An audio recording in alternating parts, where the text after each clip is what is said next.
शासन नायक महावीर भगवान की जय।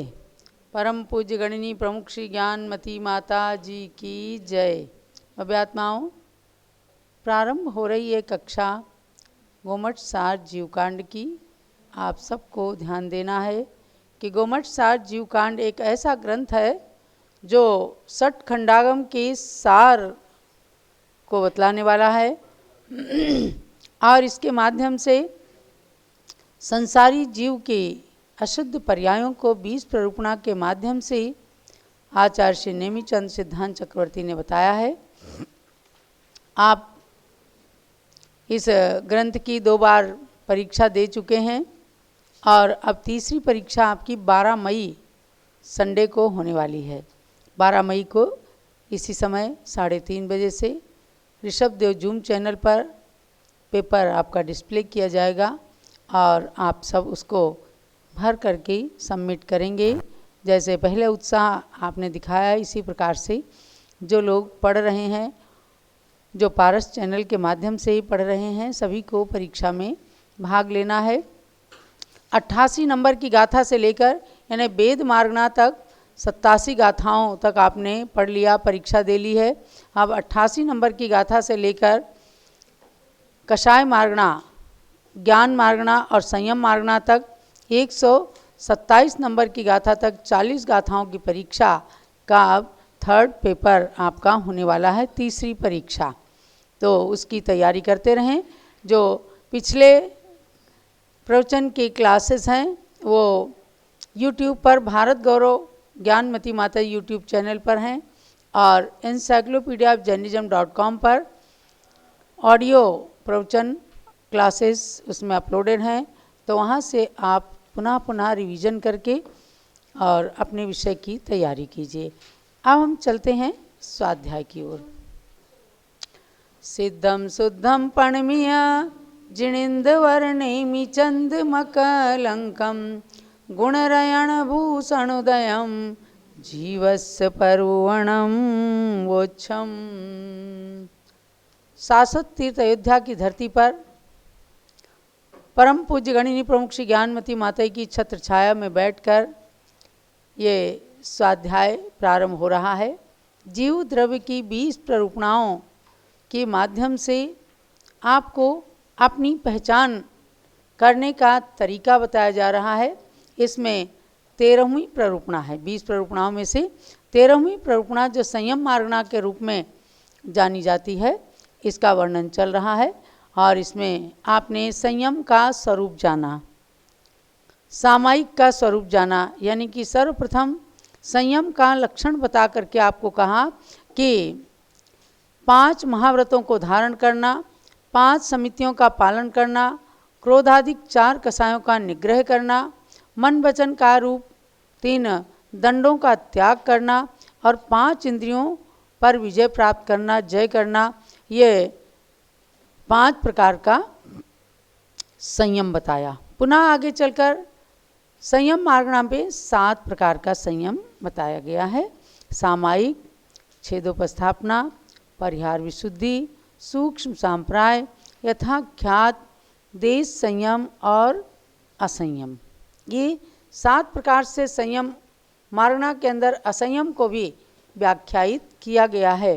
तो इसमें से आपने सामायिक संयम का स्वरूप जाना है कि एक तो है कि पूर्ण रूप से स्थिर होकर समता परिणाम धारण करना सामायिक है, और दूसरा आज भी 6ठे 7वें गुण स्थानवर्ती मुनियों को ये संयम होता है, यानी 7वें गुण स्थान में किंचित मात्र समय के लिए भी जब अभेद रूप अवस्था लाने का प्रयत्न संत जन करते हैं और त्रैकालिक सामायिक में जो समता परिणति होती है, ऐसा भी सामायिक संयम है। अब दूसरा संयम है छेदोपस्थापना संयम। छेदोपस्थापना संयम की ओर चलते हैं। छेत्तूणय पर्यायम, छेत्तूणय पर्यायम, पुराणम जोठवेय अपाणम, पुराणम जोठवेय अपाणम, पंचजमे धम्मेसो, पंचजमे धम्मेसो, छेदो वट्टावगो जीवो, छेदो वट्टावगो जीवो। सामूहिक गाथा पढ़िए। चेतुणयपर्यायं पुराणं जोठवेयपाणं पञ्चजमे धम्मे सो छेदो वट्टावगो जीवो। छित्त्वा च पर्यायं पुराणं यः स्थापयति आत्मानं पंचयमे धर्मे सह छेदोपस्थापको जीवः। भव्यात्माओं, छेदोपस्थापना जो शब्द के व्युत्पत्ति से ही प्रकट होता है।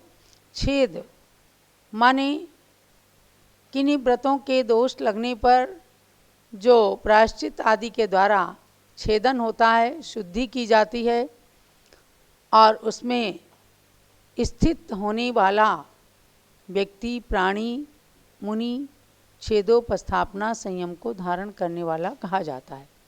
तो छित्त्वा च पर्यायम पुराणम यानी कह रहे हैं कि प्रमाद के निमित्त से सामायिक आदि से च्युत होकर जो सावध्य क्रिया के करने रूप सावध्य पर्याय होती है, माने थोड़ा बहुत आरंभ परिग्रह आदि होता है, पिछी कमंडलू ही है, ग्रंथों का खोलना पढ़ना आदि है। तो ये जो सावध्य पर्याय रूप क्रिया होती है उसका प्रायश्चित विधि के अनुसार छेदन करके जो जीव अपनी आत्मा को व्रत धारण आदि 5 प्रकार के संयम रूप धर्म में स्थापन करता है उसको छेदोपस्थापन संयमी कहते हैं। अर्थात आपको समझना है, कोई श्रावक जो मुनि व्रत को धारण करने के लिए तैयार होता है तो उसको आचार्यगण या गुरु, मुनिराज या आरिकाओं को दीक्षा देने वाली बड़ी आरिका या गणिनी माता जी, ये सब पूरी विधि के अनुसार उनके मस्तक पर 28 मूल गुण के संस्कार करते हैं। तो एक अर्थ छेदोपस्थापना का है कि भेद रूप से चारित्र का पालन करना, 28 मूल गुणों का अपने ऊपर आरोपण करा करके उन मूल गुणों का पालन करना, ये भी छेदोपस्थापना संयम है। क्योंकि समय समय पर यदि इनमें किसी प्रकार का दोष लग गया तो उनका प्रायश्चित होता है, प्रतिदिन का भी प्रायश्चित होता है। 2 बार प्रतिक्रमण करते हैं तो प्रतिक्रमण में क्या है कि दिन भर चलने में, फिरने में, बोलने में, बात करने में किसी प्रकार से जान में, अनजान में, कृत से, कारित से, अनुमोदना से जो कुछ भी दोष लगा है तो छेदो अट्ठावणम हो मज्झम, ये बात कही जाती है कि हे भगवान मेरा छेदोपस्थापन हो जाए। अर्थात मैंने किंचित मात्र भी दोष किए हैं, किसी भी प्रकार से अगर झूठ बोलने में आया है, किसी प्रकार से कोई संयम में बाधा आई है, सच बोलने में बाधा आई है, या फिर हिंसा आदि का कोई जान अनजान में पाप लग गया है तो उसमें मेरा छेदोपस्थापन हो जाए, माने वह पाप मेरे मिथ्या हो जाएं और पुनः अपने व्रतों में मैं स्थिर हो जाऊं। इस प्रकार का छेदोपस्थापना प्रतिदिन 5 बार चलता है। कैसे? 3 बार सामायिक में और 2 बार प्रतिक्रमण में। तो ये होती इसीलिए क्रियाएं हैं। आज हम भेद रूप चारित्र का पालन करके 28 मूल गुणों का पालन करके अपनी आत्मा में स्थित जो गुण हैं उनको प्रकट करने का जो पुरुषार्थ कर रहे हैं, यदि उसमें किसी प्रकार का दोष लगता है तो उन पापों का प्रायश्चित नियम से गुरु के पास, भगवान के पास, अब गुरु कहाँ लेते हैं? गुरु लोग भगवान के पास लेते हैं और शिष्य लोग गुरु के पास प्रायश्चित ले। छोटी छोटी बातों का प्रायश्चित है, चल करके कहीं से आए तो इरियापत शुद्धि की, उसका प्रायश्चित लिया। आहार करके आए तो एष्णा समिति में जो दोष लगा आहार वगैरह में तो उसका प्रायश्चित लेते हैं, उसके बारे में बताते हैं। तो ये सब चीज़ें जब साधु के निकट रहते हैं ना तो फिर पता चलता है कि किस प्रकार से उनका चारित्र पालन हो रहा है। और असली चारित्र, असली संयम गुरुओं के समीप रहने पर ही पालन होता है, ये निश्चित रूप से जानना है। यदि दीक्षा लेने के बाद गुरु संग से अलग हो गए या अलग कर दिए गए या तो खुद में दोष होता है तो गुरुजन उनको अलग करते हैं, या फिर वे गुरु का अनुशासन सहन नहीं कर पाते तो वे संघ से अलग चले जाते हैं। उनके संयम में निरंतर बाधा आने की संभावनाएं रहती हैं। इसलिए आचार्य कुंद कुंद स्वामी ने कहा कि माँ में सत्तु भी एगागी, इस पंचम काल के अंदर मेरा शत्रु भी एकाकी विचरण, अकेला विचरण ना करे। अरे मूलाचार की एक एक गाथाओं का स्वाध्याय करके तो देखिए। पूज्य गणनी ज्ञानमती माता ने उसका हिंदी में अनुवाद वर्षों 50 साल हो गया किया, और हर एक संघ के अंदर दीक्षा देने के बाद साधु को मूलाचार ग्रंथ दिया जाता है। आप उसका स्वाध्याय कीजिए। सामूहिक रूप में भी मूलाचार का स्वाध्याय करने की परंपरा हर संघ के अंदर देखी जाती। तो मूलाचार केवल पढ़ना मात्र नहीं है।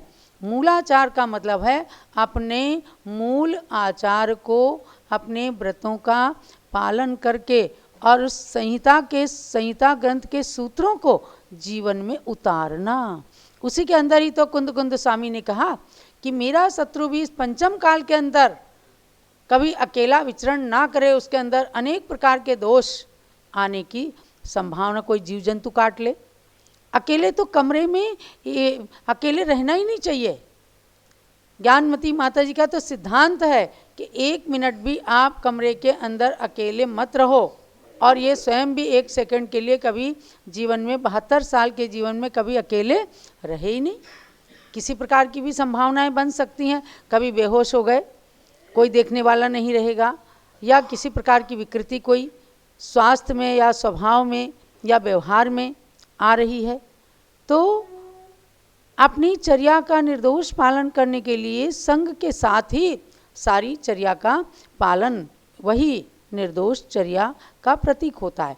तो ये संयम मार्गणा के अंदर आचार्य नेमिचंद्र सिद्धांत चक्रवर्ती कहते हैं कि बार बार अपनी आत्मा को 5 प्रकार के व्रतों का पालन कराने के लिए स्थिर करना। हे आत्मन, कभी भी किसी प्रकार की विकृति आने लग जाए, तुरंत मिच्छा में दुक्कडम, यानी मेरे दुष्टत मिथ्या हो जाए। जरा सा किसी को धक्का लग गया तो आप एक व्यवहारिकता आपको सिखाई जाती है, सॉरी प्लीज़, कहते हैं ना, सॉरी माने कि सामने वाले से आप अपनी गलती को मंजूर कर रहे हैं ताकि वह आपके ऊपर बरसने न पाए, आपसे लड़ने न पाए और आपकी व्यवहारिकता का, शिष्टाचार का परिपालन हो जाए। इसी प्रकार से भगवान से भी कहते हैं कि भगवान मिच्छा में दुक्कडम और कुछ नहीं, सॉरी प्लीज़ ही है। हे भगवान, मेरी पाप मिथ्या हो जाए, नष्ट हो जाए, तो ऐसा चारित्र का पालन करना यदि जरा भी दोष लगता है तो उसको बार बार अपने अंदर अनुभव करके आलोचना करना, निंदा करना, गर्हा करना, प्रायश्चित लेना और पुनः उन व्रतों में स्थिर हो जाना, ये छेदोपस्थापना संयम कहलाता है। आजकल के संतों को सामायिक और छेदोपस्थापना ये 2 संयम होते हैं, ये माने गए हैं कि त्रैकालिक सामायिक रूप भी और 7वें गुणस्थान में आकर के 6ठे 7वें गुणस्थानवर्ती मुनियों के या उन गुणस्थानवर्ती भावों को भी प्रकट करने में भी समता परिणति आवश्यक है। तो सामायिक और छेदोपस्थापना आज के भावलिंगी मुनियों को हैं, पंचम काल के अंत तक भी ये रहेंगे, ऐसा आपको मानना है। जो लोग एकांत से कह देते हैं आज तो सच्चे साधु ही नहीं है, तो वो सच में तो देखा जाए वही सच्चे श्रावक नहीं है, क्योंकि जिनवाणी के एक एक शब्द पर श्रद्धान करने वाला ही सच्चा श्रावक या सच्चा भक्त या सच्चा श्रद्धानी या सच्चा सम्यक दृष्टि कहा जाता है। दूसरों की आलोचना करने वाला कभी भी सम्यक दृष्टि नहीं हो सकता। यानी गुरु निंदा और सम्यक दर्शन ये एक दूसरे के विरोधी हैं। जिसने गुरु निंदा की वो सम्यक दृष्टि नहीं है, जो सम्यक दृष्टि है वो गुरु की निंदा कभी ना करेगा और ना सुनेगा। इसलिए यही श्रद्धान करना है कि आज भी सच्चे साधु हैं और पंचम काल के अंत तक रहेंगे। तभी तो भाव संग्रह ग्रंथ के अंदर कहा कि वरिष सहस सेण पुरा जम कम्मम हणई तेण कायण तम कम्मम वरिसेणऊ निजचर्यई हीन संहनने। बहुत बड़ा हम सब लोगों को छूट दी है आचार्यों ने कि हजारों हजारों साल तपस्या करके जिन कर्मों को बड़े बड़े मुनिराज शक्तिशाली संतगण नष्ट करते थे हजारों साल तपस्या करके। उन कर्मों को तम कम्मम वरिसेण, 1 साल भी तपस्या यदि कर ले तो नष्ट किया जा सकता है। क्यों?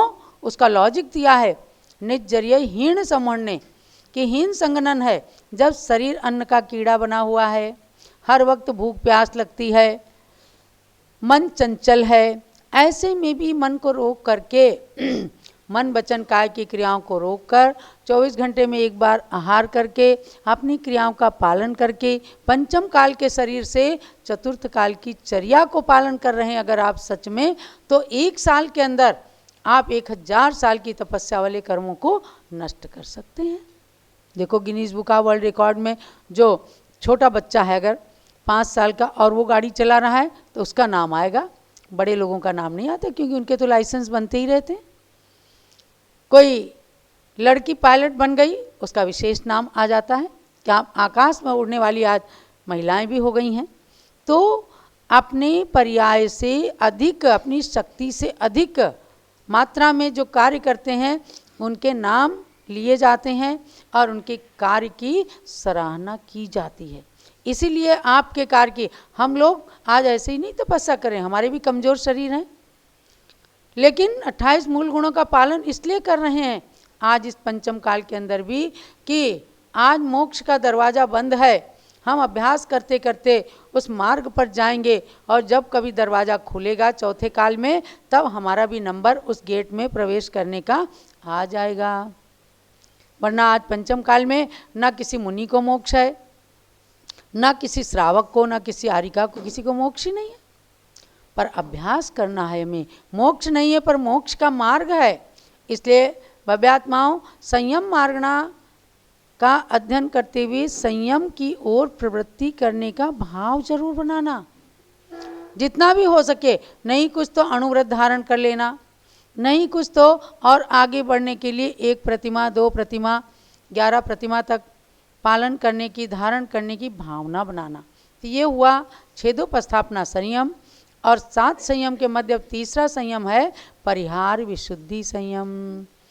गाथा नंबर 122, पेज नंबर 116। पंच समिदीति गुत्तो, पंच समिदीति गुत्तो, परिहरै सदा विजोहु सावज्जम, परिहरै सदा विजोहु सावज्जम, पंचेक जमो पुरिसो, पंचेक जमो पुरिसो, परिहारय संजदो सोहु, परिहारय संजदो सोहु। सामूहिक गाथा पढ़िए। पंच समिदीति गुत्तो, परिहरै सदा विजोहु सावज्जम, पंचेक जमो पुरिसो, परिहारय संजदो सोहु। पंच समितः त्रिगुप्तः परिहरति सदापि यो हि सावध्यम, पंचैकी यमः पुरुषः परिहारक संयतः स ही।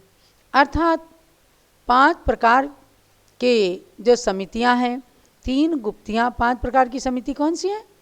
ईर्या समिति, भाषा समिति, हेष्णा समिति, आदान निक्षेपण समिति और उत्सर्ग समिति। इनका पालन मुनिजन करते हैं। और 3 गुप्तियां हैं, मन गुप्ति, वचन गुप्ति और काय गुप्ति। यानी मन वचन काय पर एकदम अनुशासन करके बहुत कम से कम बोलना, और जो बोला जाए एकदम हितकारी वचन हो, कभी भी अपने मुख से किसी के प्रति अपशब्द ना हो। ऐसे उत्कृष्ट चर्या का पालन करने वाले जो 5 प्रकार की समितियां और 3 प्रकार की गुप्तियों का पालन करके और जो सदा सावध्य का त्याग कर देते हैं, माने अनुमति रूप भी, यानी कि जिन्होंने संयम का पालन किया है तो धीरे धीरे उसको बढ़ाते हैं। यानी पहले संघ का संचालन वगैरह करते हैं, शिष्यों को शिक्षा दीक्षा देते हैं, उनके ऊपर अनुग्रह करते हैं और उनका परिपालन करते हुए अपने कर्तव्य का निर्वाह करते हैं। धीरे धीरे करके समस्त सावध्य का पूर्ण रूप से विकल्पों का परित्याग करने वाले जो होते हैं वो 5 समिति 3 गुप्तियों को धारण करके, इनसे युक्त होकर के संपूर्ण सावध योग का त्याग करके और परिहार विशुद्धि संयमी बन जाते हैं। यानी इतनी विशुद्धि उनके अंदर बढ़ जाती है कि जो पूर्ण रूप से सावध्य से दूर होकर केवल आत्मचिंतन में स्थिर हो जाते हैं। बस जो कुछ है मेरी आत्मा है, आत्मा से आत्मा के द्वारा, आत्मा के लिए, आत्मा में ही जो आत्मा का ही चिंतन करते हैं, ऐसे संतों का चारित्र संयम वृद्धिंगत होते होते परिहार विशुद्धि संयम बन जाता है। यानी ये ऐसे मुनिराज होते हैं कि जो चातुर्मास के अंदर भी विहार कर देंगे और किसी भी जीव जंतु का उनके द्वारा घात नहीं होगा। घास के ऊपर ऊपर से चल जाएंगे, किसी प्रकार के जीव जंतु का विघात उनसे नहीं होगा, हिंसा उनके द्वारा नहीं होगी। तो 5 प्रकार के जो संयमी बताए हैं, कौन कौन से? सामायिक, छेदोपस्थापना, परिहार विशुद्धि, सूक्ष्म सांप्राय और यथाख्या। इनमें से ये तृतीय संयम है परिहार विशुद्धि संयम। तो समस्त सावध योग से दूर रहने वाला, 5 समिति 3 गुप्तियों का एकदम अच्छी तरह से परफेक्टली पालन करने वाला वह तृतीय परिहार विशुद्धि संयम का धारक माना जाता है।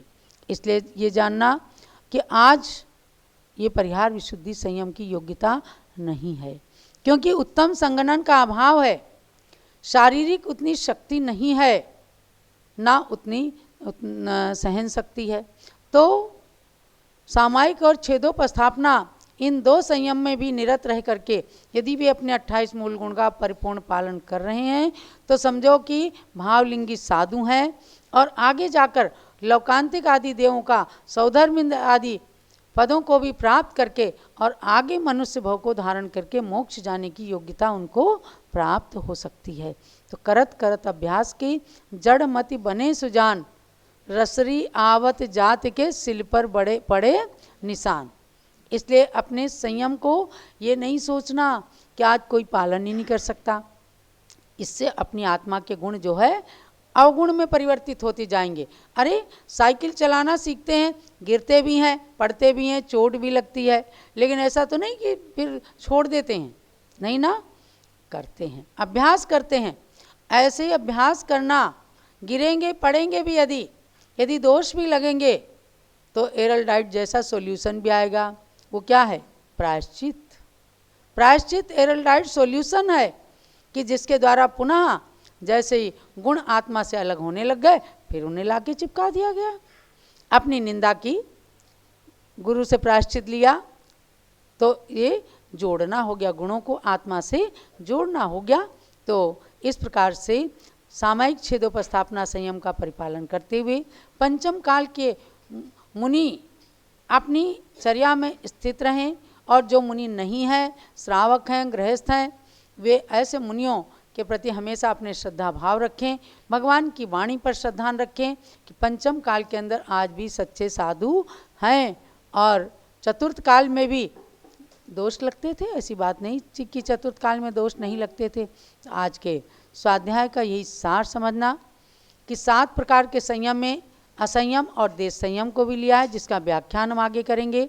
और 5 प्रकार के संयमों में 3 प्रकार के संयम का आपने अध्ययन कर लिया है। उनमें से प्रथम जो 2 संयम है, सामायिक और छेदोपस्थापना, वो आज के संतों को प्राप्त हैं। उनमें हमेशा श्रद्धान करते हुए अपने मोक्ष मार्ग को प्रशस्त करना।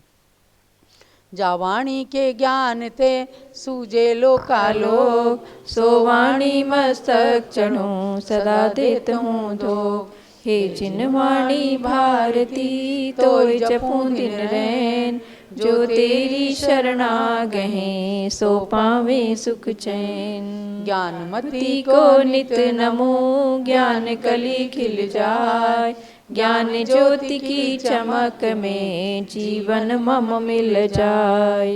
जलोद्वाद सांगमयी जिनवाणी माता की जय। पूज्य गणिनी प्रमुख श्री ज्ञानमती माता जी की जय। हम गुरु भक्ति की ओर चलते हैं। आचार्य त्रय की पूजन प्रातःकाल भी हुई है। अब अर्घ चढ़ाकर पूज्य माता की पूजन की ओर चलते हैं। प्रथमाचार्य शांति सागर के पद में अर्घ्य समर्पण है। वीर सिंधु अरुणेमि सिंधु आचार्य के पद का अर्चन है। परम तपस्वी तीनों गुरु शिव पद साधक कहलाते हैं। इन पद में चंदनामती हम अर्घ्य कथाल चढ़ाते हैं। ओम ह्रीम प्रथमाचार्य श्री शांति सागर महामुनीन्द्रा तत्पट्टाचार्य श्री वीर सागर नेमि सागराचार्य त्रिमुनीन्द्रेभ्यो अर्घ्यम निर्पामीति स्वाहा। पूजन करो जी श्री गणनी ज्ञानमती माता जी की पूजन करो जी। जिनकी पूजन करने से अज्ञान तिमिर नश जाता है। जिनकी दिव्य देशना से शुभ ज्ञान हृदय बस जाता है। उनके श्री चरणों में आवाहन स्थापन करते हैं। सन्निधिकरण विधि पूर्वक पुष्पांजलि अर्पित करते हैं। पुष्पांजलि अर्पित करते हैं।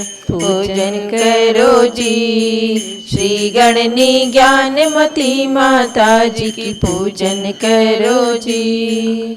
ओम ह्रीं गणनी प्रमुख श्री ज्ञानमती माता अत्र तत संसटाहननम अत्र तिष्ठ तिष्ठ ठा ठा स्थापनम अत्र मम सन्निधो भव भव षट सन्निधिकरण स्थापनम। ज्ञानमती जी नाम तुम्हारा ज्ञान सरित अवगाहन है। तेरी पावन प्रतिभा लख कर मेरा मन भी पावन है। मुझे अज्ञानी ने माँ जब से तेरी छाया पाई है। तब से दुनिया की कोई छवि मुझको लुभा न पाई है। ज्ञानामृत जल पीने हेतु तव पद में मेरा मन है। तेरी पावन प्रतिभा लख कर मेरा मन भी पावन है। ओम ह्रीं गणनी प्रमुख श्री ज्ञानमती मात्रे जलम निरुपामिति स्वाहा। चंदन और सुगंधित गंधों की वसुधा पर कमी नहीं। लेकिन तेरी ज्ञान सुगंधि से सुरभित है आज मही। उसी